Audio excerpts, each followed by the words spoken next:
शुरू करने से पहले बता दूं, यह एक काल्पनिक रचना है। इस पुस्तक में सभी नाम, पात्र, व्यवसाय, स्थान, घटनाएं और घटनाएं या तो लेखक की कल्पना की उपज हैं या काल्पनिक तरीके से इस्तेमाल की गई हैं। वास्तविक व्यक्तियों, जीवित या मृत, या वास्तविक घटनाओं से कोई भी समानता पूरी तरह से संयोग है।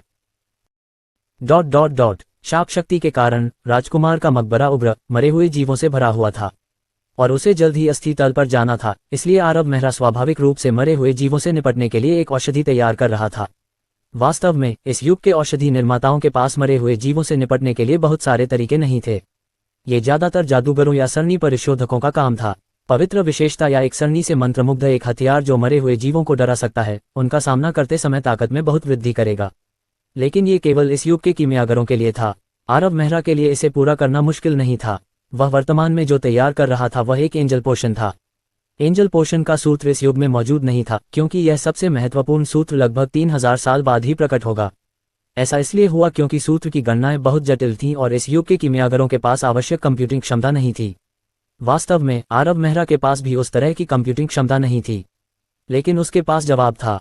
इसलिए उसने बेशर्मी से धोखा दिया और सीधे सूत्र में उन गणनाओं के परिणाम का इस्तेमाल किया। अब सूत्र और समाधान दोनों ही फलेउ को दिए गए। फलेउ, उनका अनुसरण करो और सूत्र को व्यवस्थित करने और नुस्खा पूरा करने में मेरी मदद करो। ठीक है। फलेउ ने सीधे कागज को पकड़ा और जल्दी से रिफाइनिंग टेबल पर कुछ गणनाएं करना शुरू कर दिया। एक अनुभवी कीमियागर के रूप में उसे आरव मेहरा से अधिक विवरण देने की आवश्यकता नहीं थी, लेकिन जल्द ही उसके माथे पर पसीने की बूंदें भर गईं। उसे अभी सूत्र का 10वां हिस्सा भी गणना करना था, लेकिन जैसे जैसे वह आगे बढ़ता गया वह उतना ही अधिक चिंतित होता गया। एक पल के लिए तो उसने ये भी सोचा कि क्या गणनाएं पूरी करने के बाद महान जादूगर मेहरा उसे चुप करा देंगे। इस बारे में कुछ नहीं किया जा सकता था, क्योंकि यह सूत्र वाकई बहुत ही आश्चर्यजनक था। गणना करने के बाद थोड़ी सी व्यवस्था करके 5 पूरी तरह से नई रेसिपी बनाना संभव होगा। इसके अलावा प्रत्येक प्रकार की रेसिपी हजारों पालों वाले शहर में पहले कभी नहीं देखी गई होगी, जो हलचल पैदा करेगी। और यह सब ग्रेट मैज मेहरा ने उसे सहजता से सौंप दिया। अपने सबसे अजीब सपनों में भी फेल्यू ने कभी नहीं सोचा होगा कि उसे एक दिन ऐसे सूत्र के संपर्क में आने का अवसर मिलेगा। अगर यह सूत्र सामने आया तो अल्केमिस्ट और महान अल्केमिस्ट तो दूर, मास्टर अल्केमिस्ट भी इसे देखने के लिए दौड़ पड़ेंगे। ये बहुत ही भयावह था। कोई आश्चर्य नहीं कि ग्रेट मैज मेहरा ने यह गारंटी देने की हिम्मत की कि वह 3 महीने के भीतर एक महान अल्केमिस्ट बन जाएगा। किसी ऐसे व्यक्ति के लिए जिसने इस तरह के दुर्जय ज्ञान में महारत हासिल की हो, 3 महीने एक उदार समय अवधि से अधिक थे। फेल्यू को लगा कि जब तक वह इस सूत्र का ध्यानपूर्वक अध्ययन करता है, उसके लिए 3 सप्ताह आसानी से एक महान अल्केमिस्ट बनने के लिए पर्याप्त होंगे। इस समय फेल्यू को वास्तव में लगा कि ब्लैक हॉर्न ऑक्शन हाउस से अलग होकर गिल्डेड रोज में शामिल होना उसका अब तक का सबसे अच्छा निर्णय था। अगर वह शामिल नहीं होता तो उसे ग्रेट मैज मेहरा का व्यक्तिगत मार्गदर्शन कैसे मिल पाता और वह इस तरह के ज्ञान के संपर्क में कैसे आ पाता। फेल्यू शुरू में थोड़ा असंतुष्ट था जब उसने जादू के अनुबंध को जल्दी से पढ़ा और आवश्यक 10 साल के काम और गैर प्रकटीकरण खंडों को देखा। उसे लगा कि यह महान जादूगर अत्यधिक सावधानी बरत रहा है, लेकिन फेल्यू को अब पता था कि यह महान जादूगर मेहरा की बहुत सावधानी नहीं थी, बल्कि यह कि पेश किया जा रहा ज्ञान बहुत भयावह था। अगर फेल्यू को पता होता कि उसने अब क्या किया है, तो वह ये कहते हुए जोरदार विरोध करता कि सिर्फ 10 साल की अवधि बहुत कम है। फेल्यू ने 3 घंटे के बाद सूत्र की व्यवस्था पूरी की और व्यवस्था के परिणाम के आधार पर जल्दी से 3 जादुई सामग्री तैयार की।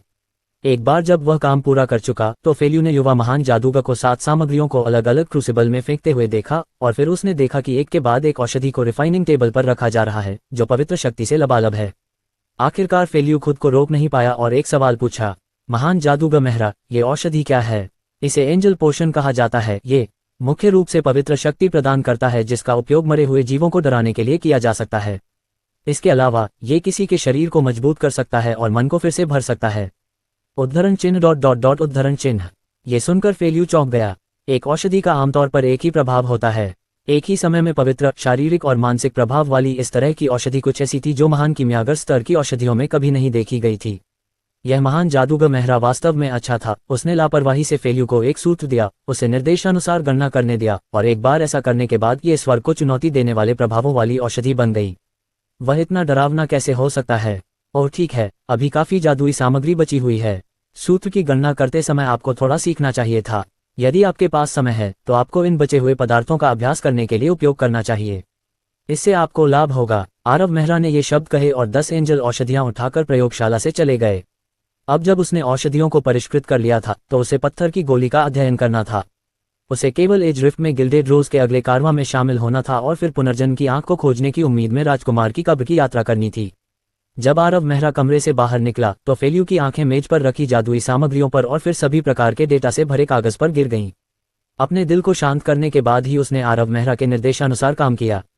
फेल्यू उस पूरी दोपहर कीमिया प्रयोगशाला में रहा, लेकिन फेल्यू सिर्फ एक कीमियागर था। उसके कौशल और उसका अनुभव दोनों ही एक महान कीमियागर से काफी कमतर थे।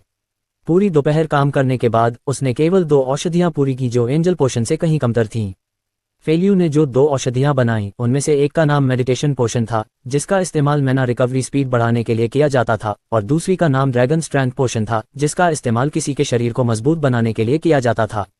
इन 2 औषधियों ने एंजल पोशन के प्रभावों के कुछ हिस्सों की नकल की, लेकिन फेल्यू का स्तर ग्रेट मैज मेहरा से बहुत दूर था, और इस प्रकार इनमें से प्रत्येक औषधि में एंजल पोशन के 3 प्रभावों में से केवल एक था।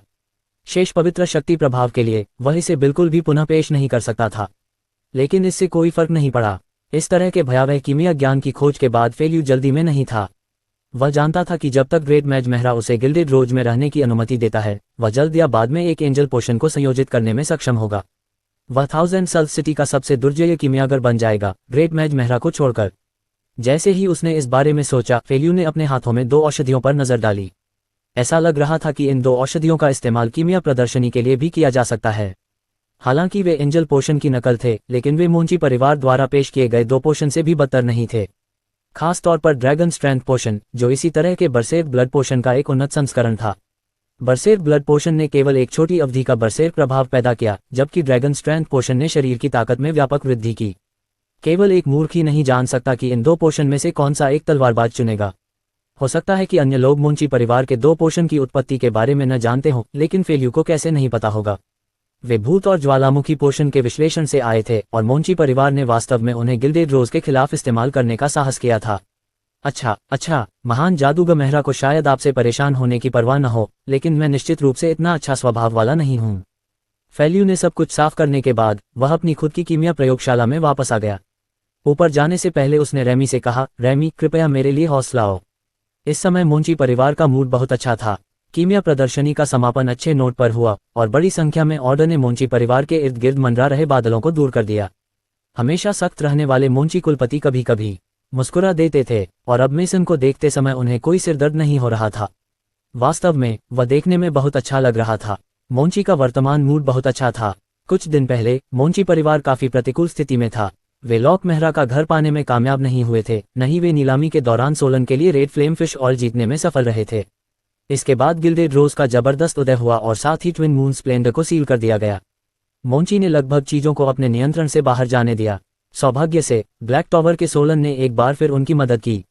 सोलन ने व्यक्तिगत रूप से ब्लैक टॉवर परिषद को मोंची परिवार को उन्नत कीमिया कौशल देने के साथ साथ 2 महान कीमियागरों का समर्थन देने के लिए राजी किया, और इस प्रकार शून्यता और बरसक रक्त औषधियां प्रकट हुईं।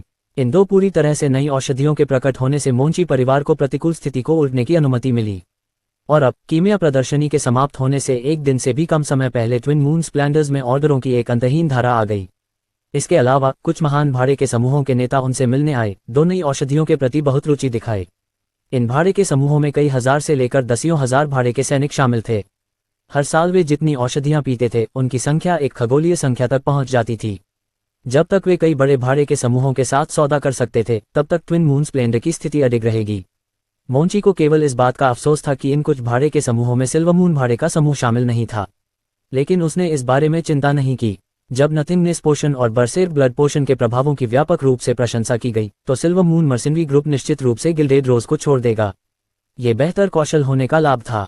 नथिंगनेस पोशन से तुरंत शारीरिक प्रतिरक्षा प्राप्त होती थी, जबकि बरसेर ब्लड पोशन से थोड़े समय के लिए बरसेर उत्पन्न होता था, जो तुरंत ही भाड़े के समूह की ताकत बढ़ा सकता था। गिल्डेड रोज तुलना में बहुत ही घटिया था। उनके पास जो पोशन थे, वे बरसेर ब्लड पोशन और नथिंगनेस पोशन से कहीं कमतर थे। इससे कोई फर्क नहीं पड़ता कि सासू अनजान है, क्या वह उन्हें देखने के बाद समझ नहीं पाएगा? और कैसे? मोंची ने मामले पर विचार किया।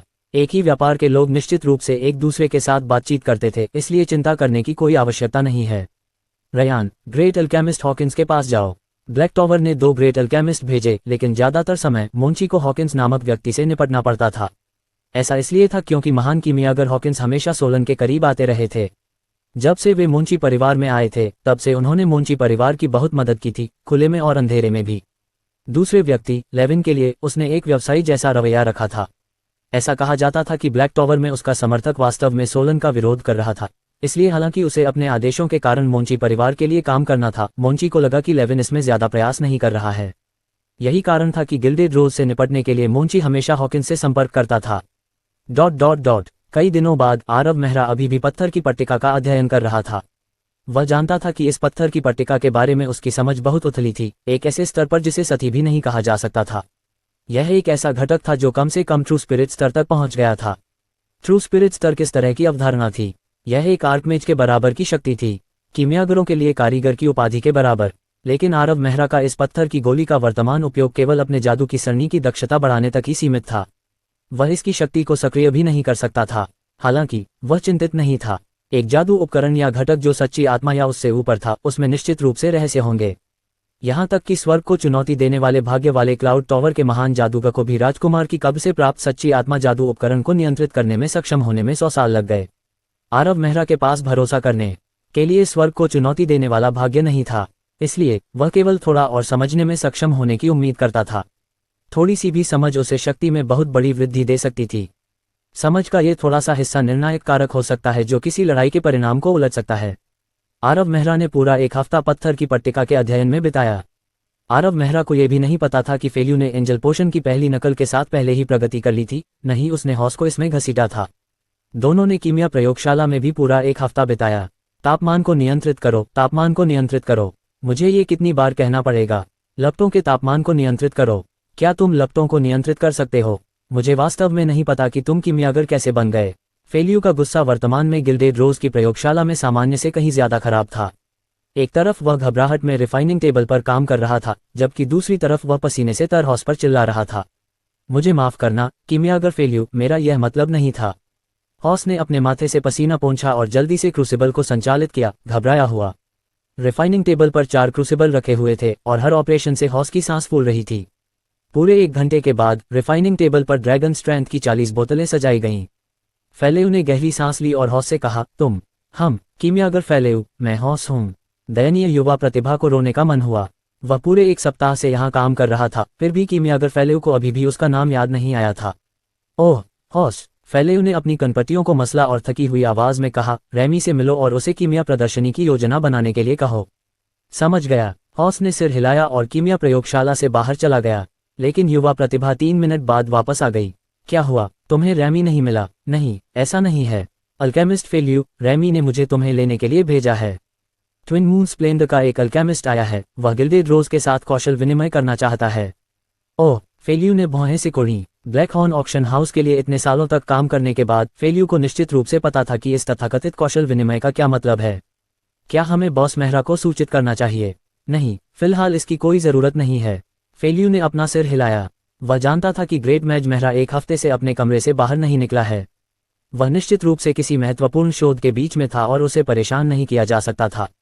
उसके लिए बेहतर था कि वह पहले खुद जाकर इसकी जांच करे। हम मेरे साथ आओ। उद्धरण चिन्ह उद्धरण चिन्ह। हॉस उसे याद दिलाने वाला था, लेकिन आखिरकार उसने ऐसा न करने का फैसला किया। उसने सिर्फ एक गलत भाव के साथ सिर हिलाया और फेल्यू के पीछे चल दिया। वास्तव में फेल्यू को नहीं पता था कि आरव मेहरा को ट्विन मून स्प्लेंडर के अल्केमिस्ट की मौजूदगी के बारे में पहले से ही पता था। पत्थर की पट्टिका पर शोध करते समय आरव मेहरा को प्रेरणा मिली और वह चाहता था कि बूढ़ा बटलर रेमंड को वापस बुलाए। लेकिन जब बूढ़ा बटलर आया तो आरव मेहरा के पास रेमंड का जिक्र करने का समय नहीं था, इससे पहले कि बूढ़ा बटलर उसे ट्विन मून स्प्लेंडर द्वारा बातचीत के लिए भेजे गए अल्केमिस्ट के बारे में बताता। बूढ़े बटलर ने चिंता के भाव के साथ आरव मेहरा को यह खबर सुनाई। इतने सालों तक लॉक मेहरा के साथ रहने और इतने सारे मामलों को देखने के बाद बूढ़ा बटलर कैसे नहीं जान सकता था कि इसका क्या मतलब है। यह उन्हें दबाने की कोशिश थी। वे ये दिखाकर बाजार पर कब्जा करना चाहते थे कि उनके पास बेहतर कौशल है। कौशल का आदान प्रदान अच्छा लग रहा था, लेकिन इसका असली उद्देश्य एक प्रतिस्पर्धी व्यवसाय की प्रतिष्ठा को खत्म करना था। हाँ, ये वाकई हुआ। आरव मेहरा को बिल्कुल भी आश्चर्य नहीं हुआ। वह जानता था कि जब मोंची परिवार ने उस कीमिया प्रदर्शनी का आयोजन किया था तो इस तरह के कौशल विनिमय जैसी कोई चीज जल्द या बाद में सामने आएगी। गिल्डेड रोज से लड़े बिना मोंची परिवार कीमिया बाजार में शामिल नहीं हो सकता था। होप पोशन की उपस्थिति ने गिल्डेड रोज को 1000 सल्स सिटी की सबसे अच्छी कीमिया दुकानों में से एक बना दिया। जब तक दुकान का विस्तार हुआ तब तक एक भाग को हटाया जा सकता था। हालांकि ट्विन मून स्प्लेंडर काफी प्रसिद्ध थे, फिर भी उनके पास होप पोशन जैसी सिग्नेचर पोशन की कमी थी। लेकिन अब जब उन्होंने कीमिया प्रदर्शनी आयोजित की और नथिंगनेस और बरसेर्क ब्लड पोशन की घोषणा की, तो उनके पास कौशल के मामले में गिल्डेड रोज पर दबाव बनाने का आत्मविश्वास था। अगर आरव मेहरा ने उस अवसर का लाभ नहीं उठाया होता तो उन्हें मोंची की बुद्धिमत्ता पर संदेह होता। लेकिन आरव मेहरा बिल्कुल भी चिंतित नहीं थे। आरव मेहरा ने अनुमान लगाया कि नथिंगनेस और बरसेर्क ब्लड पोशन उसके घोस्ट पोशन और उसके ज्वालामुखी पोशन की नकल थे। आखिरकार ब्लैक हॉर्न नीलामी में 2 पोशन खरीदने के लिए मोंची ने 4000 स्वर्ण खर्च किए थे। आरव मेहरा को पता था कि उन्हें ये जानने के लिए खरीदा था कि उन्हें बनाने के लिए किन तकनीकों का इस्तेमाल किया गया था। लेकिन अगर उन्होंने उन पर शोध किया तो क्या हुआ? कीमिया कौशल इतनी आसानी से नहीं सीखा जा सकता। एक शालीनता से कुशल महान कीमियागर इस्तेमाल किए गए कुछ कौशल का विश्लेषण करने में सक्षम हो सकता है, अगर वह पर्याप्त समय बिताए, शायद जादुई सामग्रियों के प्रसंस्करण, सैद्धांतिक योजना या हेरफेर कौशल के उपयोग के संबंध में।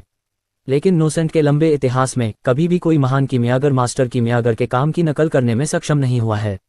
मास्टर कीमियागर की तो बात ही छोड़िए, एक महान कीमियागर कभी भी केवल पोषण विश्लेषण के माध्यम से किसी अन्य महान कीमियागर के काम की नकल नहीं कर पाया है। विश्लेषण के माध्यम से केवल सबसे सही कौशल प्राप्त किए जाएंगे, क्योंकि कुछ मुख्य सामग्री का विश्लेषण कभी नहीं किया जा सकेगा। इस प्रकार कीमिया ज्ञान केवल गुरु शिष्य विरासत के माध्यम से ही फैलाया जाएगा। कुछ चीजें केवल अपने शिक्षक के मुंह से ही समझी जा सकती हैं। वे चीजें कीमिया का मूल थीं। केवल अगर कोई कारीगर कीमियागर था तो वह आसानी से एक प्रशिक्षु कीमियागर के काम का विश्लेषण कर सकता था और उसे तुरंत समझ सकता था। भूत और ज्वालामुखी औषधियों के विश्लेषण से केवल घटिया निकले ही मिली, जैसे कि नथिंगनेस और बरसेर्क ब्लड औषधियां। 1 सेकंड की शारीरिक प्रतिरक्षा और एक छोटा बरसेर्क प्रभाव। आरव मेहरा ने उस तरह की चीजों को देखने की भी जहमत नहीं उठाई। ... फेलो पहले ही हॉस को गिल्डेड रोज की लॉबी में ले जा चुका था। ये पूरी तरह से लोगों से भरी हुई थी। उन्होंने सभी को सुना था कि ट्विन मून स्प्लेंडर और गिल्डेड रोज कौशल का आदान प्रदान करने जा रहे थे। कुछ लोग पड़ोसी सेज टॉवर से आए थे, कुछ पास के मर्सिनरी गिल्ड से और कुछ तो दूसरी कीमिया दुकानों के बॉस और कीमियागर भी थे। किसी भी मामले में जब फेल्यू लॉबी में दाखिल हुआ तो उसे 100 से ज्यादा लोगों ने घेर लिया था। इतने सारे लोग कैसे हो सकते हैं? फेल्यू ने मन ही मन कोसा। ये लोग दूसरों के दुर्भाग्य में खुश होने आए थे। जब उन्होंने सुना कि कुछ दिलचस्प चल रहा है तो वे एक के बाद एक दौड़ पड़े। अरे, तुम सिल्वर मून मर्सिनरी ग्रुप के एज रिफ्ट अभियान की जांच क्यों नहीं कर रहे हो? चोट लगने से डरते हो?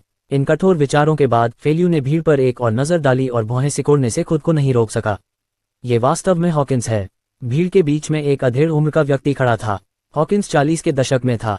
वह साधारण दिख रहा था और उसने एक घिसा पिटा काला लबादा पहना हुआ था। लेकिन फेल्यू जानता था कि यह एक महान कीमियागर था, ब्लैक टॉवर का एक महान कीमियागर। ब्लैक हॉर्न ऑक्शन हाउस में शामिल होने से पहले फेल्यू ओकलैंड में कीमिया का अध्ययन कर रहा था। वह जगह ब्लैक टॉवर के प्रभाव क्षेत्र में थी और हॉकिंस उस समय 30 के दशक में एक महान कीमियागर के रूप में पहले से ही काफी प्रसिद्ध था। हॉकिंस को एक बार उन्हें एक क्लास पढ़ाने के लिए आमंत्रित किया गया था। ब्लैक टॉवर द्वारा भर्ती होने में उसे ज्यादा समय नहीं लगा। फेल्यू ये भी जानता था कि एक महान कीमियागर होने के अलावा वह एक बहुत शक्तिशाली महान जादूगर भी था। जब फेल्यू 1000 सल सिटी के लिए रवाना हुआ तो हॉकिंस पहले से ही 5वीं रैंक का महान जादूगर बन चुका था। उसकी वर्तमान ताकत 6ठी और 7वीं रैंक के बीच होनी चाहिए। परेशान करने वाला। फेल्यू चिंतित हो गया। मुझे अपना परिचय देने दीजिए। मेरा नाम हॉकिंस है, ट्विन मून स्प्लेंडर का महान कीमियागर। मेरा मानना है कि सभी को हमारी हाल ही की कीमिया प्रदर्शनी के बारे में पता होना चाहिए। प्रस्तुत 2 औषधियों में से बरसेर्क ब्लड पोशन मेरा काम है। हॉकिंस की नजरें भीड़ पर घूम रही थीं, लेकिन वे किसी पर नहीं रुकीं। ऐसा इसलिए था क्योंकि हॉकिंस को लगा कि यहाँ कोई भी उसके ध्यान के योग्य नहीं है। ब्लैक टॉवर के एक महान कीमियागर के रूप में हॉकिंस गर्व से भरा हुआ था। भले ही वह पूरे 1000 सल सिटी को देखता, वहां रहने वाले केवल 3 कीमियागर ही उसके ध्यान के योग्य थे। एक सेज टॉवर के 3 बड़े लोगों में से एक था थोरपे, दूसरा कीमियागर गिल्ड का नेता लिस था, और आखिरी था ब्लैक हॉर्न ऑक्शन हाउस का कैडेगर। पहले 2 इसलिए क्योंकि वे मास्टर कीमियागर रैंक के करीब थे और आखिरी इसलिए क्योंकि उसे black horn chamber of commerce का समर्थन प्राप्त था। उनके अलावा हजारों पालों वाले शहर में कोई भी महान कीमियागर उसके ध्यान के योग्य नहीं था, क्योंकि वह ब्लैक टॉवर का एक महान कीमियागर था। जहां तक गिल्डेड रोज की बात है तो उसका जिक्र करने की भी जरूरत नहीं थी। यहां तक कि गिल्डेड रोज के होप पोशन का जिक्र करने की भी जरूरत नहीं थी। उत्पादन लागत के अलावा होप पोशन कोई खास कमाल का पोशन नहीं था। अंत में होप पोशन सिर्फ जादू के प्रशिक्षुओं को लक्षित करता था। कीमिया का ज्ञान सिर्फ कीमियागर स्तर पर ही जरूरी था। जब तक उनके पास नुस्खा था, कोई भी साधारण कीमियागर इसे पूरा कर सकता था। अगर मोंची पैट्रियार्क बार बार नहीं पूछता, यहाँ तक कि सभी तरह की कीमती जादुई सामग्री देने का वादा नहीं करता, तो वह गिल्डेड रोज के पास आने को तैयार नहीं होता। कौन सा कौशल विनिमय? साधारण कीमियागरों का एक समूह मेरे साथ कौशल विनिमय करने के लिए इतना अच्छा कैसे हो सकता है? इसे भूल जाओ, मैं पहले से ही यहाँ हूँ। मुझे बस वही करना है जो लीडर मोंची ने मुझे बताया है और इन बेचारे कीमियागरों को सिखाना है कि पोषण बनाने का असली मतलब क्या है। हॉकिंस ने असहाय होकर अपना सिर हिलाया, उम्मीद करते हुए कि वह यहाँ बहुत ज़्यादा समय बर्बाद नहीं करेगा। मैं आज यहाँ आया हूँ क्योंकि मैंने सुना है कि गिल्डेड रोज़ ने पोषण बनाने के क्षेत्र में कुछ उपलब्धियाँ हासिल की हैं। कुछ समय पहले रिलीज की गई होप पोशन को 1000 सल्स सिटी में पिछले 10 सालों का सबसे रहस्यमयी पोषण कहा गया है। हाँ, हॉकिंस वहीं रुक गया। उसकी हंसी में साफ तौर पर तिरस्कार भरा हुआ था क्योंकि उसने अपने समकक्ष का मजाक उड़ाया। महान कीमियागर हॉकिंस, आज आपके पास गिल्डेड रोज जाने का समय कैसे है? फेल्यू जानता था कि उसके पास आगे बढ़कर जवाब देने के अलावा कोई और विकल्प नहीं था। ईमानदारी से कहूं तो अगर यह पहले होता तो फेल्यू निश्चित रूप से हॉकिंस से सामना होने पर बिना कुछ कहे वापस चला जाता। क्या मजाक है, 9वीं रैंक के जादूगर और कीमियागर होने के बावजूद वह किसी ऐसे व्यक्ति का विरोध कैसे कर सकता है जो एक महान जादूगर और महान कीमियागर था? क्या ये मुसीबत को आमंत्रित करना नहीं था? वास्तव में ब्लैक हॉर्न ऑक्शन हाउस में अपने समय के दौरान फेल्यू ने हमेशा ऐसा ही किया था। ब्लैक हॉर्न ऑक्शन हाउस में कोई भी ऐसा नहीं था जो बॉडी लैंग्वेज को पढ़ने और स्थिति के अनुसार खुद को ढालने में फेल्यू से बेहतर हो। उसने वहां कई सालों तक काम किया और एकमात्र बार जब उसने कोई गलती की जिससे वह मुसीबत में पड़ गया, वह तब था जब उसकी मुलाकात आरव से हुई थी। लेकिन फेल्यू के पास आज पीछे हटने की कोई योजना नहीं थी। आप कौन हैं? हॉकिंस ने पूछा। मैं फेल्यू हूँ, गिल्डेड रोज का कीमियागर। मैंने ओकलैंड में आपके पाठ कई बार सुने हैं। ओह फेल्यू, मुझे माफ करें, मैं बूढ़ा हो रहा हूँ और मेरी याददाश्त मुझे धोखा दे रही है, हॉकिंस ने तिरस्कारपूर्वक मुस्कुराते हुए कहा। हॉकिंस की उम्र सिर्फ 40 साल थी और बुढ़ापे की वजह से उनकी याददाश्त कमजोर होने से बिल्कुल दूर थी। उन्होंने ऐसा सिर्फ इसलिए कहा क्योंकि उन्हें एक मामूली कीमियागर से बात करने का मन नहीं था।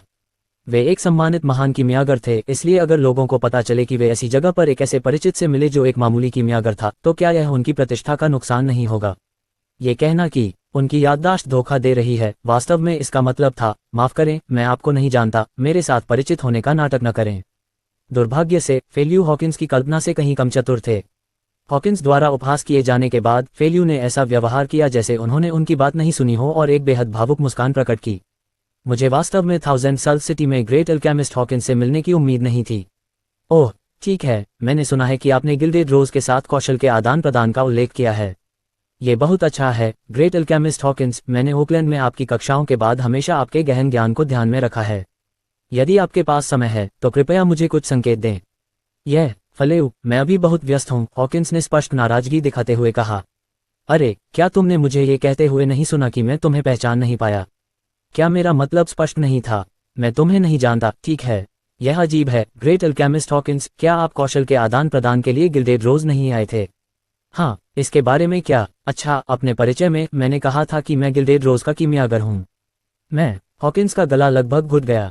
इस समय उसे वास्तव में फेलू के कान खींचकर पूछने का मन हुआ कि क्या वह इतना मूर्ख है कि कौशल के आदान प्रदान से उसका क्या मतलब है, यह नहीं समझ पाया। मैं यहाँ आपकी प्रतिष्ठा को नष्ट करने आया हूँ। आपने यह उम्मीद नहीं की थी कि मैं ब्लैक टॉवर से आकर गिल्डेड रोज के अयोग्य कीमियागरों को कुछ संकेत दूंगा।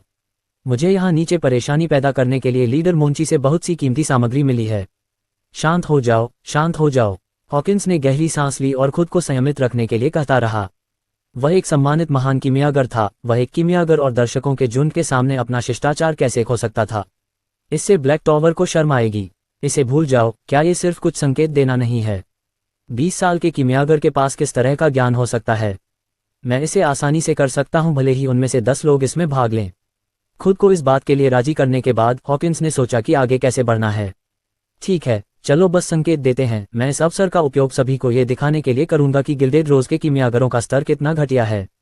अगर वे अभी भी उस दशक के सबसे रहस्यमय औषधि को मिश्रित करने के बारे में बात करने की हिम्मत करते हैं। ठीक है फेल्यू, अपना सवाल पूछो, मैं जल्दी में हूँ।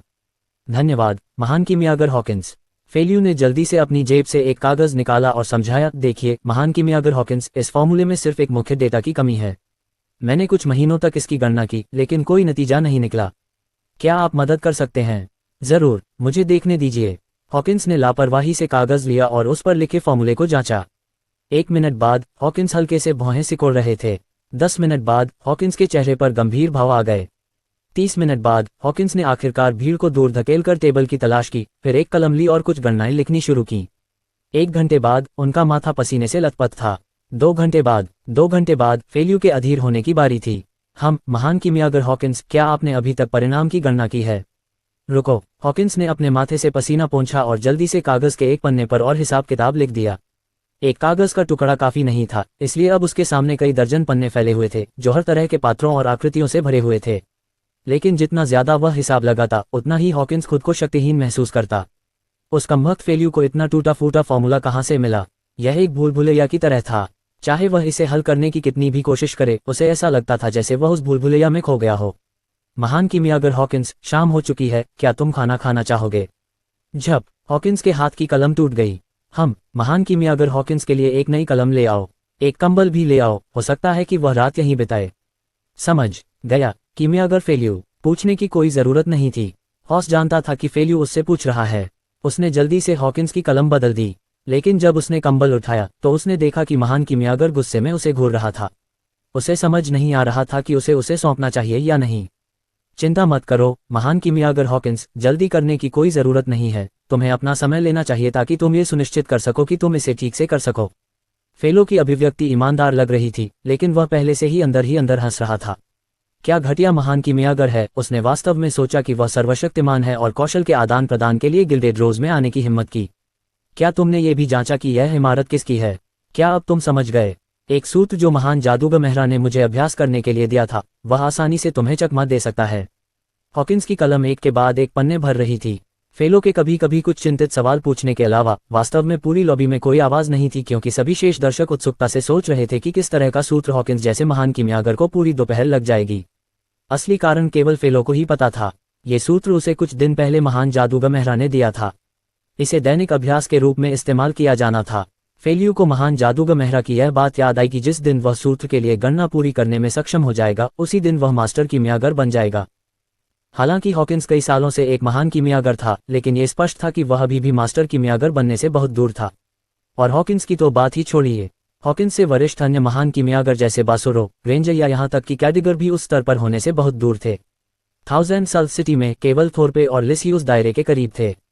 हॉकिंस के वर्तमान स्तर के साथ इस कठिन सूत्र को चुनौती देना केवल त्रासदी में समाप्त होगा। सच में हॉकिंस इस समय काफी दयनीय था। वह फाल्यू से निपटने की जल्दी में था। आखिर एक कीमियागर किस तरह का जटिल प्रश्न लेकर आ सकता है? उसने इसे जल्दी से हल करने और फिर जाने की योजना बनाई, लेकिन अंततः वह मुश्किल में पड़ गया। अरे, क्या ये वास्तव में ऐसा ज्ञान है जिसके संपर्क में एक कीमियागर आ सकता है? क्या तुम मजाक कर रहे हो? अगर फेल्यू एक महान कीमियागर होता तो यह इतना बुरा नहीं होता, क्योंकि उस स्थिति में वह बस इतना कह सकता था कि वह समस्या का समाधान नहीं कर सकता। तो क्या हुआ अगर वह इसे हल नहीं कर सका? वह बस समस्या को वापस फेंक सकता था, और चूंकि फेल्यू भी ऐसा नहीं कर सकता था, इसलिए अगर कोई इसे हल नहीं कर सकता था तो इसे आसानी से अलग रखा जा सकता था। समस्या ये थी कि फेल्यू एक साधारण कीमियागर था। ये वास्तव में कष्टप्रद था। एक कीमियागर ने एक महान कीमियागर से एक सूत्र पर संकेत मांगे जिससे उसे समस्या थी। क्या इसे हल करने में असमर्थ होने के बाद समस्या को वापस फेंकना शर्मनाक नहीं होगा? हॉकिंस को लगा कि उसका दिल ठंडा हो गया है। क्या किया जा सकता था? अगर गतिरोध जारी रहा तो क्या उसे वास्तव में रात भर रुकना पड़ेगा जैसा कि फेल्यू ने कहा था? यह बहुत बड़ा मजाक होगा। फिर भी गिल्डेड रोज के लोगों ने एक कंबल भी तैयार किया। लेकिन अगर मैं इस गतिरोध से बाहर नहीं निकल सकता तो क्या मुझे एक कीमियागर के सामने हार नहीं माननी पड़ेगी? मैं एक सम्मानित महान कीमियागर, अगर यह फैल गया तो मेरी कोई प्रतिष्ठा कैसे बचेगी? हॉकिंस को लगा कि वह बारबेक्यू पर मांस के एक टुकड़े की तरह था। चाहे ग्रिल पर कोई भी पक्ष हो, वह अभी भी भुना हुआ होगा। समय बीतने के साथ हॉकिंस के माथे पर पसीने की बूंदें जमा हो गईं। आखिरकार उसने हिसाब लगाना बंद कर दिया और अपने माथे से पसीना पोंछा। 100 से ज्यादा पूरी तरह से भरे हुए पन्ने उसके पैरों के पास गिर गए थे, क्योंकि वह पहले से ही उस फॉर्मूले के कारण निराशा में डूब रहा था। यह ऐसी समस्या नहीं थी जिसे वह चुनौती दे सकता था। हॉकिंस अब केवल इस दुविधा से बचने का तरीका खोजने के बारे में सोच रहा था, और उस फॉर्मूले के लिए एक भाड़ में जाए। आखिरकार पूरे 5 घंटे बीत गए, लेकिन बचे हुए दर्शकों में से कोई भी जाने को तैयार नहीं था, क्योंकि उन्हें लगा कि एक दुर्लभ मनोरंजक शो सामने आ रहा था। चूंकि मामला इस बिंदु पर पहुंच गया था, इसलिए सबसे मंदबुद्धि दर्शक भी देख सकते थे कि महान कीमियागर हॉकिंस मूर्ख की तरह समाप्त हो सकते हैं। यह महान कीमियागर हॉकिंस कौशल का आदान प्रदान करने, या दूसरे शब्दों में अपनी प्रतिष्ठा को बर्बाद करने के लिए गिल्डेड रोज में आया था, लेकिन अंततः वह गिल्डेड रोज के महान कीमियागर से भी नहीं मिला। फिर भी वह अपने 20वें दशक के एक युवा कीमियागर द्वारा बाधित था। वे शायद ही कभी इतना अच्छा शो देख पाते, तो कौन छोड़ने को तैयार था?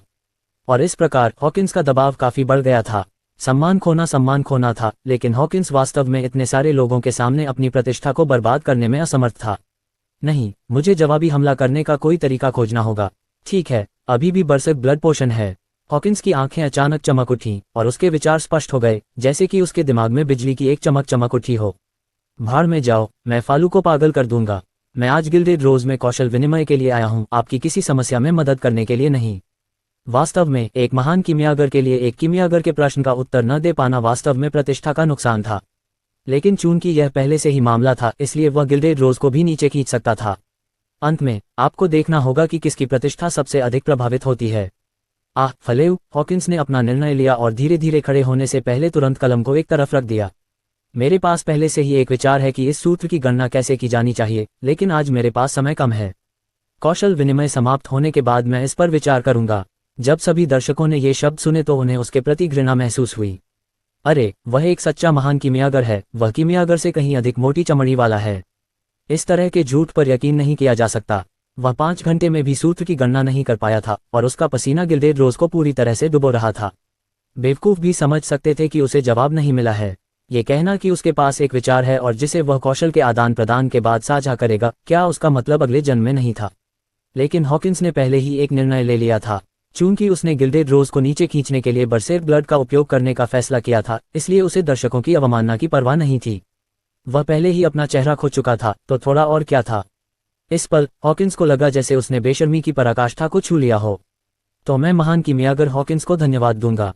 फेलू अभी भी सौहार्दपूर्वक मुस्कुरा रहा था, लेकिन हर कोई उसके भीतर छिपे उपहास को देख सकता था। हे, आपका स्वागत है। इस मार्ग पर प्रतिबद्ध होने के बाद हॉकिंस के चेहरे की अभिव्यक्ति स्वाभाविक हो गई। उसने फालेयू के उपहास को भी नजरअंदाज कर दिया और अपने बैग से लाल रंग की औषधि निकालते हुए ऐसे मुस्कुराया जैसे कुछ हुआ ही ना हो। ये बरसिक ब्लड की बोतल है, हर किसी को इसके प्रभावों के बारे में पहले से ही पता होना चाहिए। लेकिन हमारे ट्विन मून स्प्लेंडर ने हमेशा कौशल साझा करने पर जोर दिया है और इसलिए हम ट्विन मून्स औषधि के सूत्र और नुस्खा को गुप्त रखने की योजना नहीं बनाते हैं। बेशक ये तब तक है जब तक गिल्डेड रोज समान प्रभाव वाला सूत्र और नुस्खा निकाल सकता है। हमारी दुकानें कौशल विनिमय से गुजर सकती हैं, भले ही औषधि थोड़ी घटिया हो। मुझे लगता है कि गिल्डेड रोज मना नहीं करेगा। आखिरकार इससे ग्राहकों को और विकल्प मिलेंगे, जब तक कि गिल्डेड रोज अपने ग्राहकों के बारे में न सोचे। हॉकिंस के शब्द काफी उग्र थे। इससे पता चलता है कि मोंची इस महान कीमियागर को कौशल के आदान प्रदान के लिए क्यों भेजना चाहेगा। वह वास्तव में एक सामान्य महान कीमियागर नहीं था जो हमेशा ज्ञान और प्रयोगों में डूबा रहता था। वह ब्लैक टॉवर का एक महान कीमियागर था। योजना बनाने की क्षमता के बिना कोई उस जगह पर कैसे जीवित रह सकता है। कुछ वाक्यों के साथ गिल्डेड रोज को किनारे पर धकेल दिया गया। अपने ग्राहकों को महत्व नहीं देना, यह बहुत गंभीर आरोप है जिससे गिल्डेड रोज के लिए बचने का कोई रास्ता नहीं बचा।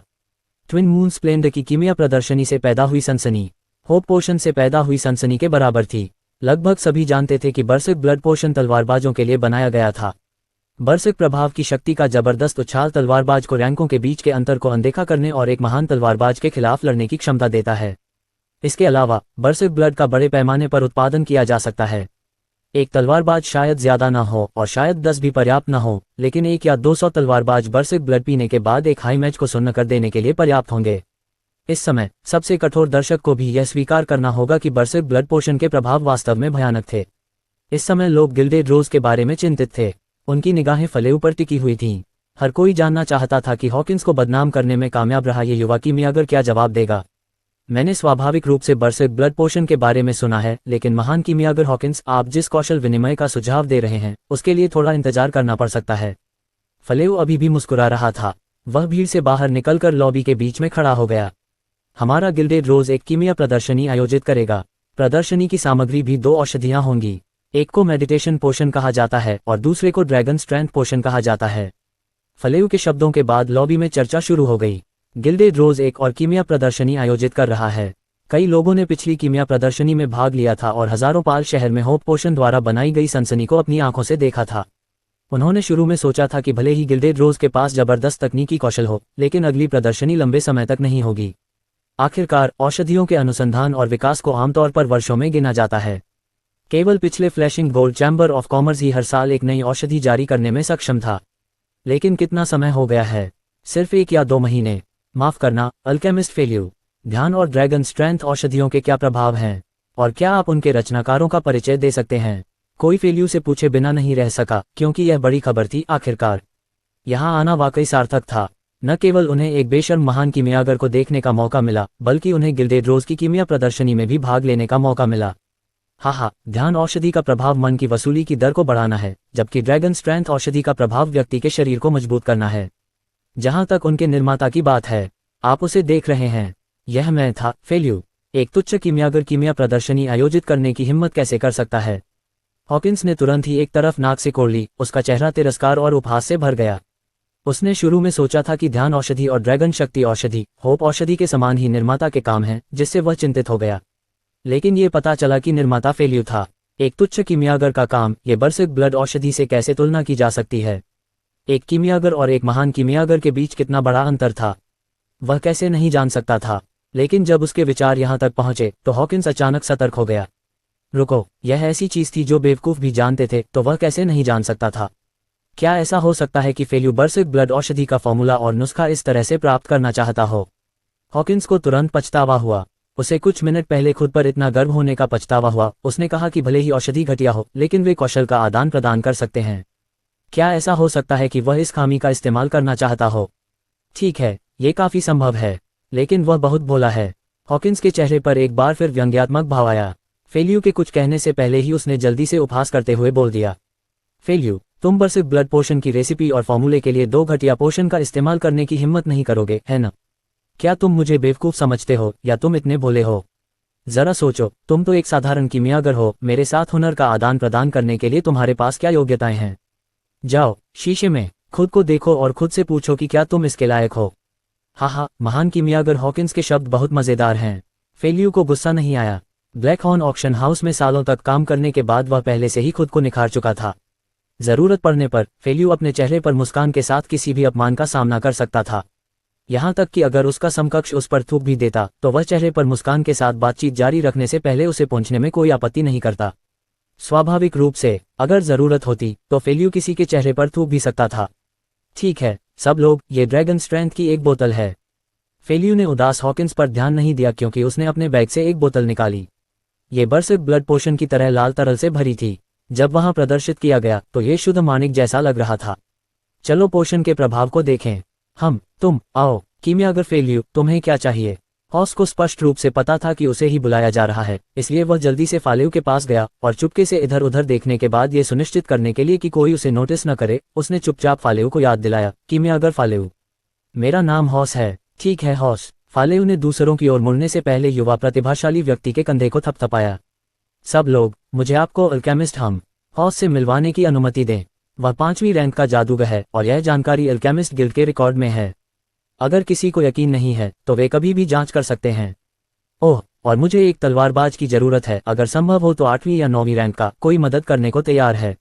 मैं। जैसे ही फालेव का वाक्य समाप्त हुआ, एक मजबूत आदमी अचानक सामने आया। वह अपने 30वें दशक में लग रहा था और वह सख्त और साहसी दिख रहा था। वह एक आदमी के आकार की एक बड़ी तलवार लिए हुए था। उसके सामने खड़े होने पर औसत से कुछ कम कद वाले हॉस को बौना जैसा महसूस हुआ। हॉस, इसे पी लो। समझ गया। हालांकि हॉस को नहीं पता था कि फेल्यू उससे क्या करवाना चाहता था, लेकिन वह अपने आदर्श के लिए कुछ भी करने को तैयार था। इसलिए उसने ड्रैगन स्ट्रेंथ पोशन को पकड़ा और 2 घूंट में पी गया। ओह ठीक है दोस्त, तुम्हें अपना परिचय सभी से देना चाहिए, फेल्यू ने मजबूत तलवारबाज से कहा जबकि हॉस पोशन पी रहा था। मैं बिल हूँ, रेकलेस ऑक्स मर्सिनरी ग्रुप का 8वां रैंक का तलवारबाज।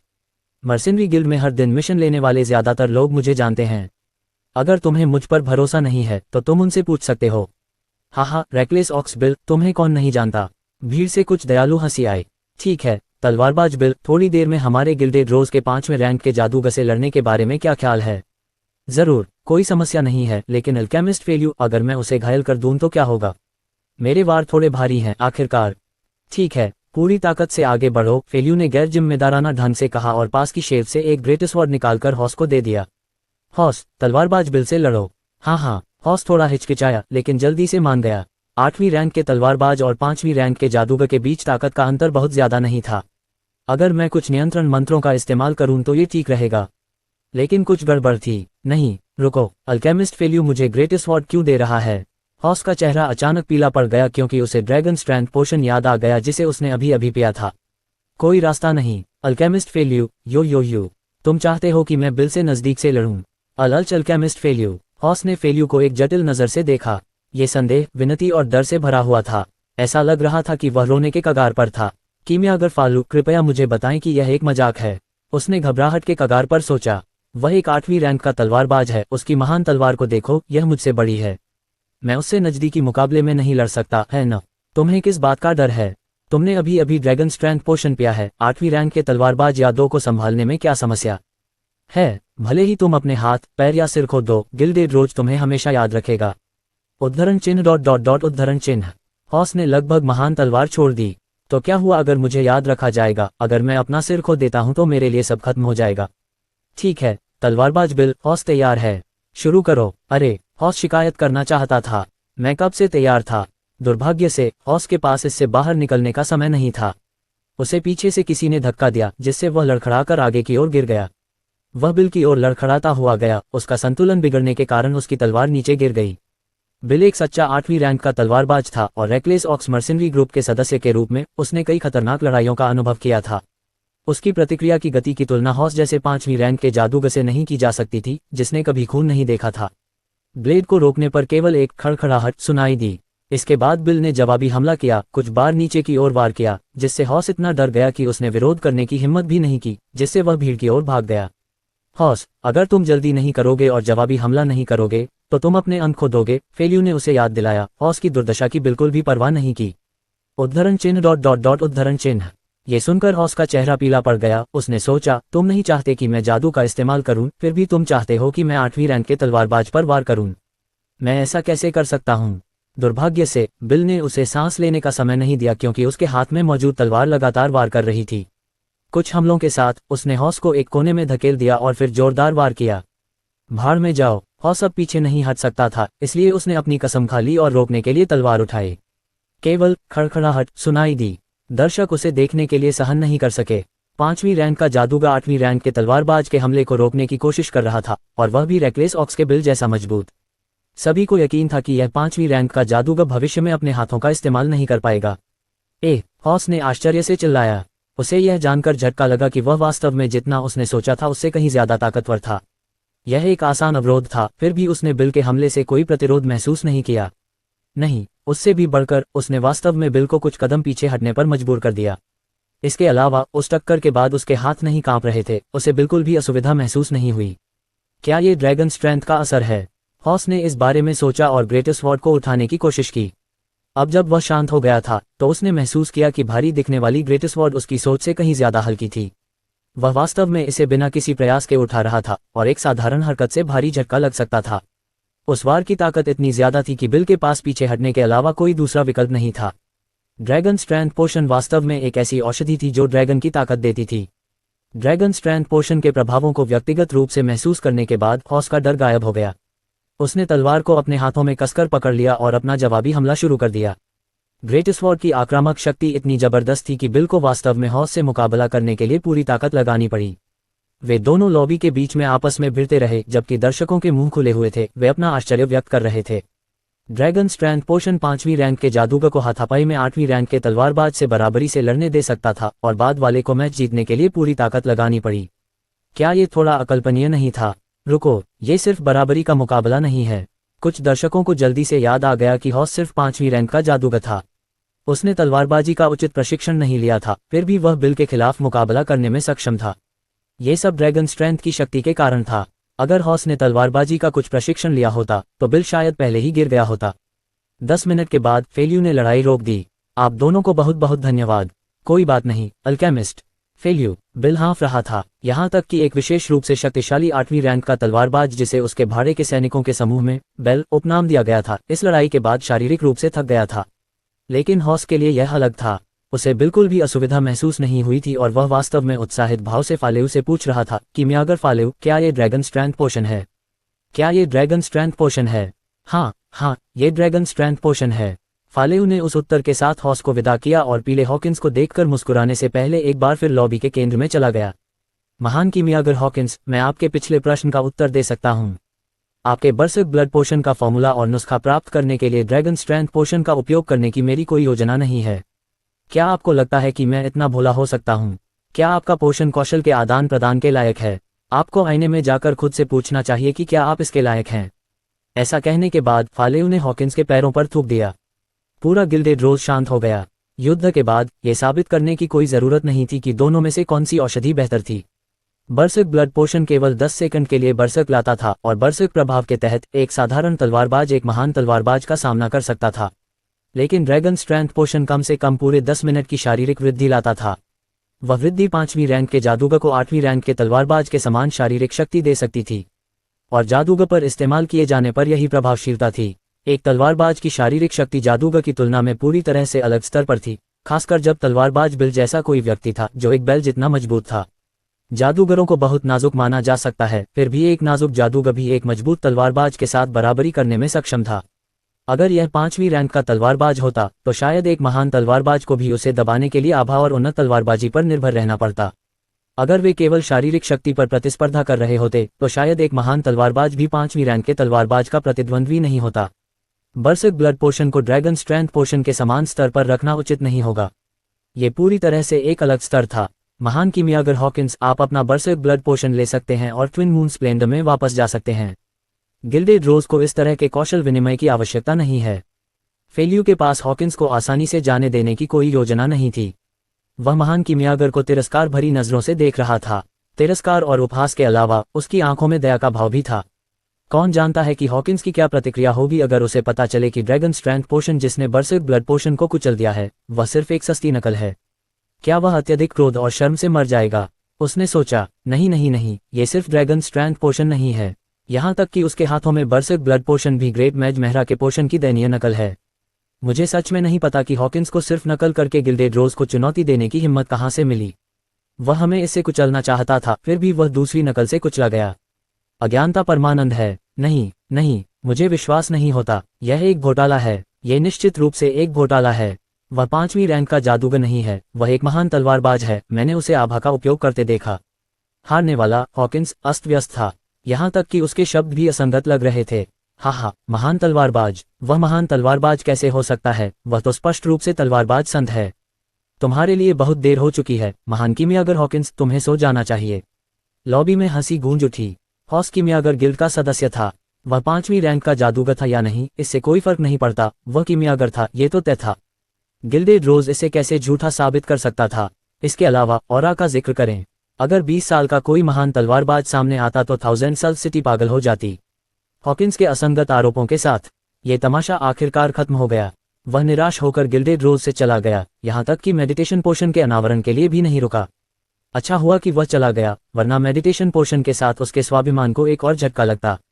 आज की कीमिया प्रदर्शनी का न तो प्रचार किया गया था और न ही इसकी तैयारी की गई थी, और प्रदर्शनी की शुरुआत की भी घोषणा नहीं की गई थी। ये कहा जा सकता है कि यह पहली बार था जब गिल्डेड रोज ने इतनी लापरवाही और जल्दबाजी दिखाई थी। लेकिन इस तरह की लापरवाही और जल्दबाजी वाली कीमिया प्रदर्शनी ने 1000 सल सिटी में तुरंत सनसनी मचा दी। दोपहर में अधिकांश निवासियों को पता चला कि होप पोशन का गिल्डेड रोज 2 नए पोशन पेश कर रहा था। ड्रैगन स्ट्रेंथ पोशन, जिसने बर्सर्क ब्लड पोशन को पूरी तरह से मात दे दी, और मेडिटेशन पोशन, जो जादूगरों को मन की गड़बड़ी से दूर कर सकता था। आरव मेहरा कभी दिखाई नहीं दिए। पत्थर की गोली के बारे में उनका अध्ययन अब एक महत्वपूर्ण मोड़ पर पहुंच गया था। आरव मेहरा को 10 दिन पहले पत्थर की गोली मिली थी, लेकिन पहले दिन ये पता लगाने के अलावा कि यह उनके मैजिक एरे की दक्षता बढ़ा सकती है, उन्हें कुछ और नहीं मिला। हालांकि आरव मेहरा ने अपना शोध नहीं छोड़ा, क्योंकि वह जानता था कि एक सच्चा आत्मा घटक रहस्यों से भरा हुआ है। इस पर कुछ समय और ऊर्जा खर्च करना इसके लायक था, और निश्चित रूप से आरव मेहरा द्वारा खर्च किया गया समय और ऊर्जा आखिरकार रंग लाए। बूढ़े बटले के कीमिया प्रयोगशाला छोड़ने के बाद आरव मेहरा ने पत्थर की गोली पर शोध करना जारी रखा। उसने मूल रूप से आज उसमें मैना डालने की योजना बनाई थी। इसके लिए उसने एक छोटा सा उपकरण, मैना क्रिस्टल के साथ एक मित्रिल सपोर्ट, साथ ही 3 लघु कीमिया सरणी विन्यास तैयार किए थे। इन 3 लघु कीमिया सरणियों के अलग अलग प्रभाव थे: मैना निकालना, मैना को नियंत्रित करना, मैना डालना। आरव मेहरा ने मैना क्रिस्टल से मैना निकालने के लिए इस तात्कालिक उपकरण का उपयोग किया और फिर इसे पत्थर की गोली में डाल दिया। इस मैना टेस्ट ने पहले कोई प्रगति नहीं की थी। पत्थर की गोली की सामग्री बहुत अजीब थी। ये पत्थर की तरह दिखती थी, लेकिन इसकी मैना क्षमता लगभग असीमित थी। एक दोपहर में आरव मेहरा ने 4 बार मैना क्रिस्टल बदले थे, और उनमें से प्रत्येक कम से कम 10 स्तर का था, इसलिए इसमें निहित मैना को छोटा नहीं माना जा सकता था। यहाँ तक कि एक महान जादूगर भी इतना मैना सहन नहीं कर सकता था। फिर भी पत्थर की गोली ने इस पर कोई प्रतिक्रिया नहीं की, जिससे एक अथाह गड्ढे का एहसास हुआ। जब चौथा मैना क्रिस्टल खाली हो गया तो आरव मेहरा ने इसे बदल दिया, लेकिन उसने वास्तव में इस बार एक मरे हुए सार का उपयोग किया। इससे पत्थर की गोली में बदलाव हुआ। मूल रूप से साधारण पत्थर की गोली अचानक चमक उठी और मृत्यु ऊर्जा जारी की। यहाँ तक कि आरव मेहरा सांस लेने में असमर्थ था, लेकिन उसने काफी तेजी से प्रतिक्रिया की। जैसे ही पत्थर की गोली चमकी, उसने उसे पकड़ लिया और एक ज्वलंत हाथ मंत्र का जाप किया। चमक तुरंत गायब हो गई और पत्थर की पटिया फिर से पत्थर के एक साधारण टुकड़े में बदल गई, जैसे कि जो कुछ अभी हुआ वह एक भ्रम था। लेकिन आरव मेहरा को पता था कि यह कोई भ्रम नहीं था। रोशनी के गायब होने के बाद वह पत्थर की पटिया पर कुछ नया साफ देख सकता था। नाखून के आकार का एक जलता हुआ हाथ, फ्लेमिंग हैंड मंत्र का जादुई प्रतीक पत्थर की पटिया पर बेवजह उकेरा गया था। जादू का प्रतीक दिखाई देने पर आरव मेहरा का हाथ लगभग फिसल गया, जिससे पत्थर की गोली दूसरी बार गिरने ही वाली थी। आरव मेहरा के चेहरे पर उस नाखून के आकार के जादू के प्रतीक को देखते ही सदमा सा छा गया। उसका दिमाग ध्यान केंद्रित करने में असमर्थ था। ऋषि अध्याय, ये ऋषि अध्याय है। उसे एहसास हुआ। मृत्यु की असाधारण जादू उपकरण पुस्तक का चौथा अध्याय, ऋषि अध्याय। एक असाधारण घटक जिसके बारे में अफवाह है कि वह इच्छानुसार मंत्रों को परम मंत्रों में बदल सकता है। एक जादूगर के लिए परम मंत्रों का अस्तित्व गुप्त जादू सरणी से कम नहीं था। हर जादूगर के पास ऐसे मंत्र होते थे जिनमें वे विशेष रूप से अच्छे होते थे। वे वर्षों तक उन मंत्रों पर शोध करते और उन्हें बेहतर बनाते रहते थे, और उन मंत्रों की उनकी समझ अन्य जादूगरों की तुलना में कहीं अधिक गहन होती थी। उनके हाथों में उन मंत्रों की शक्ति अथाह स्तर तक पहुंच जाती थी। ये मंत्र परम मंत्र थे, लेकिन एक अल्टीमेट स्पेल को पूरा करने में बहुत समय लगेगा। जादू के युग के शिखर पर मौजूद शक्तिशाली लोगों के पास भी कई अल्टीमेट स्पेल नहीं थे, क्योंकि इसके लिए समय और ऊर्जा की आवश्यकता होती थी। स्वाभाविक रूप से हर चीज का एक अपवाद होता है।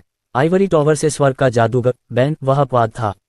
उस आदमी ने एक युद्ध के दौरान कुल 13 अल्टीमेट स्पेल का इस्तेमाल किया और एक आदमी की ताकत से एक पूरे हाईलैंड तीरथ को हरा दिया। उस लड़ाई ने सभी जादूगरों की सामान्य समझ को चुनौती दी, और 2000 साल बाद जब बैन अंतहीन विमानों में गायब हो गया, तब भी जादूगर उस लड़ाई पर चर्चा कर रहे थे और उन 13 अल्टीमेट स्पेल के पीछे की सच्चाई को खोजने की कोशिश कर रहे थे। ये रहस्य अंततः आइवरी टॉवर के पतन के बाद फैल गया। बैन के 13 अल्टीमेट स्पेल की उत्पत्ति खुद बैन से नहीं हुई, बल्कि उसके असाधारण जादू के उपकरण बुक ऑफ डेथ के एक घटक से हुई। वह घटक बुक ऑफ डेथ का चौथा अध्याय, सेज चैप्टर था। कोई आश्चर्य नहीं, अब आरव मेहरा को समझ में आ गया। कोई आश्चर्य नहीं कि पत्थर की गोली की शक्ति इतनी अजीब थी। विश्लेषण और मंत्र गणना अल्टीमेट स्पेल के कुछ आवश्यक कारक थे। केवल निरंतर विश्लेषण, निरंतर गणना और मंत्र के विवरण की गहन समझ के साथ ही कोई अल्टीमेट स्पेल को इस तरह की अथाह शक्ति दे सकता है। और उसका मैजिक एरे इसके लिए एकदम सही था। जटिल और विस्तृत मैजिक एरे भी विश्लेषण और गणना पर काफी निर्भर था। ये कहा जा सकता है कि आरव मेहरा के लिए सेज चैप्टर बैन से ज्यादा महत्वपूर्ण था। आरव मेहरा मूल रूप से अपने अल्टीमेट स्पेल के लिए एक पूरी योजना लेकर आए थे। अल्टीमेट स्पेल को पूरा करने में बहुत अधिक समय लगेगा, इसलिए एक जादूगर के पास अपने जीवनकाल में बहुत सारे नहीं होंगे। इस प्रकार आरव मेहरा ने पहले ही एक निर्णय ले लिया था। वह आर्कमेज बनने से पहले अल्टीमेट स्पेल के बारे में चिंता नहीं करेगा। एक बार मैजिक एरे को पर्याप्त रूप से परिष्कृत कर लेने के बाद वह एलिमेंटल अवतार के साथ हमला करने में सक्षम होगा। ये सही है, एलिमेंटल अवतार। भविष्य का कोई व्यक्ति ही जान सकता है कि जादू के युग के चरम पर जादूगर कैसे लड़ते थे। इसकी तुलना में आरव मेहरा के वर्तमान युग के जादूगर जैसे लैरी और रयान को केवल अक्षम ही कहा जा सकता है। उन्हें सोलोमन और कैडिगर जैसे शक्तिशाली जादूगरों से बात करने के बाद भी ऐसा नहीं लगा कि वे युद्ध के लिए तैयार हैं।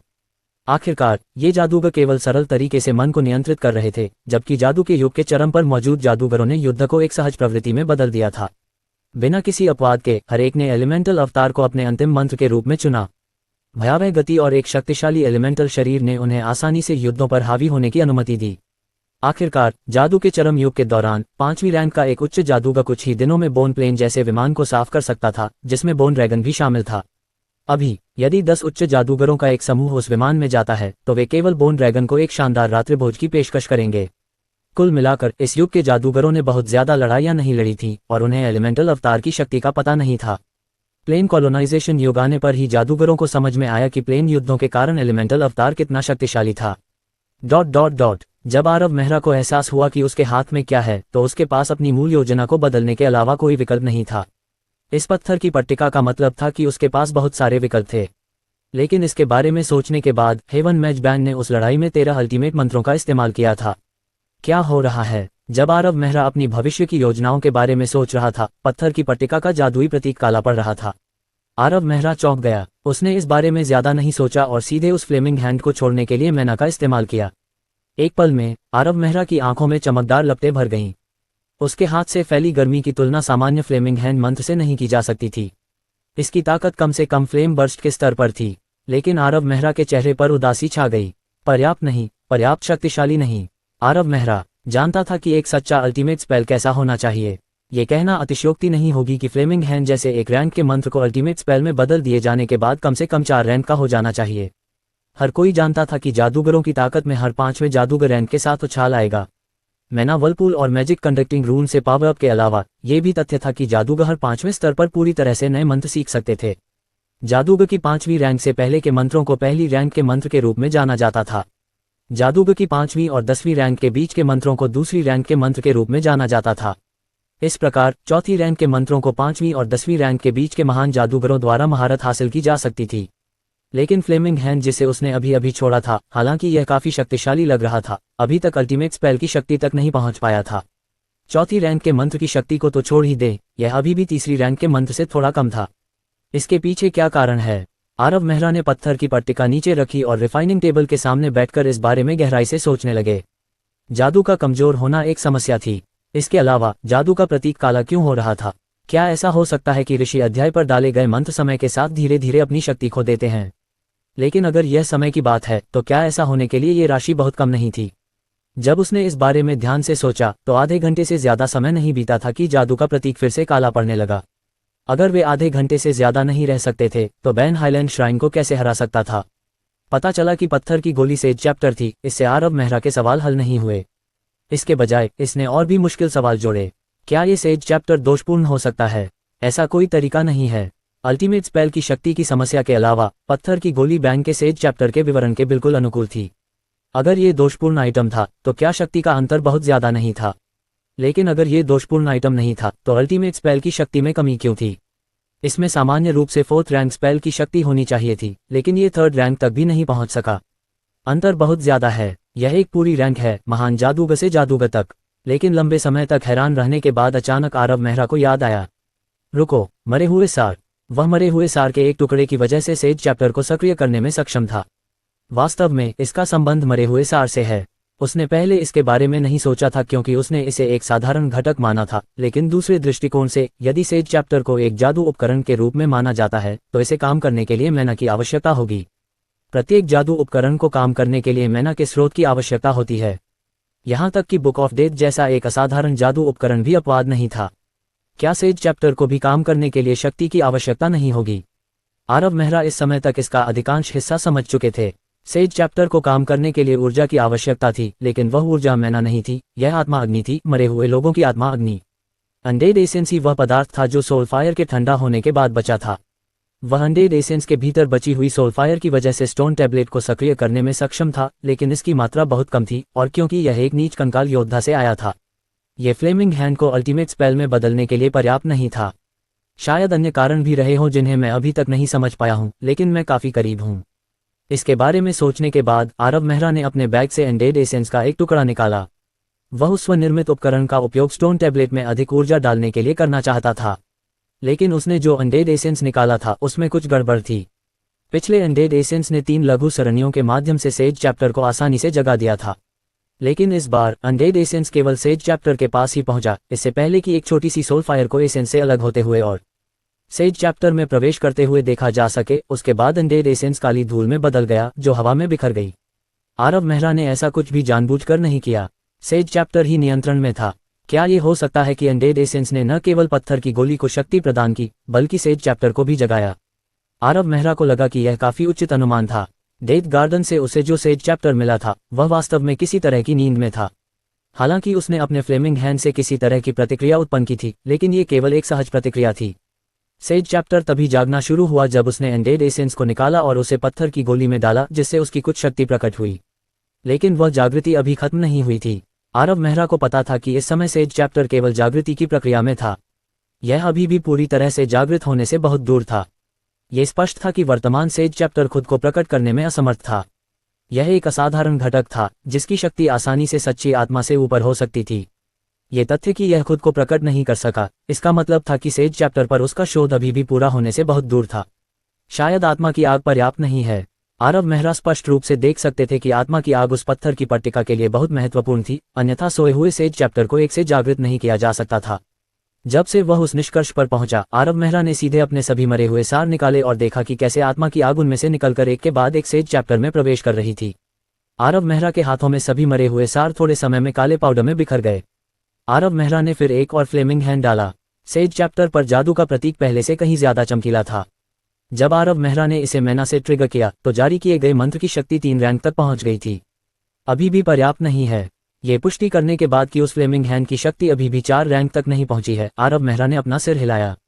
लेकिन इस बार उसके चेहरे पर कोई निराशा नहीं थी, क्योंकि वह जानता था कि वह पहले से ही सही रास्ते पर था। सेज चैप्टर एक असाधारण घटक की शक्ति को पुनः प्राप्त कर सकता था। ये केवल समय की बात थी, सिर्फ इसलिए कि आरव मेहरा के पास बोन प्लेन था। उसकी योजना बदल गई थी। आरव मेहरा ने मूल रूप से बोन प्लेन में प्रवेश करने की योजना बनाई थी जब उसके पास 5 मैजिक एरे होंगे, क्योंकि तब उसकी शक्ति एक हाई मैच के बराबर होगी।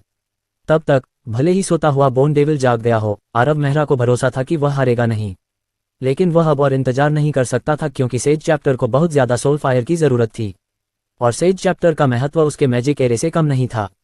जितनी जल्दी उसका सेज चैप्टर जागेगा, उतनी जल्दी उसके मैजिक एरे की दक्षता बढ़ेगी और उतनी जल्दी अल्टीमेट स्पेल की ताकत बढ़ेगी। मैजिक एरे जितना ज्यादा कुशल होगा, उसके अल्टीमेट स्पेल उतने ही मजबूत होंगे। ये वह आधार होगा जिस पर वह राजकुमार की कब्र की खोज करने के लिए निर्भर करेगा। राजकुमार की कब्र वह जगह थी जहां पुनर्जन्म की आंख थी। आरव मेहरा ने बिना किसी हिचकिचाहट के अपना फैसला किया।